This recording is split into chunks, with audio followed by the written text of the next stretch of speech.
நம்ம செட்டப் தாண்டா. உனக்கு கல்யாணம் ஆயிடுச்சுன்னு சொல்லிட்டேன், அத வீட்டுக்காரங்க நம்ப வேண்டாம்.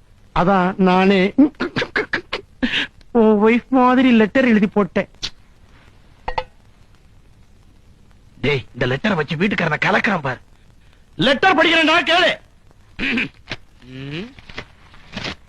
அன்புள்ள அத்தானுக்கு உங்கள் ஆசை நிம்மி எழுதிக் கொள்வது.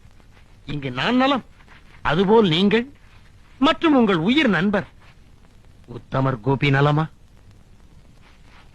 அத்தான், உங்களுக்கு ஒன்று தெரியுமா?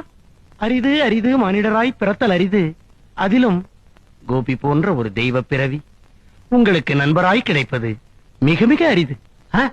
என்னடா அது? அப்ப பொண்டாட்டி உன்னை பத்தியே புகழ் எழுதியிருக்கா? கடந்த கடிதத்தில் நீங்கள் வெள்ளியங்கிரி மாமாவின் பாடல்களை பற்றி மிகவும் புகழ்ந்து எழுதியிருந்தீர்கள். எனக்கும்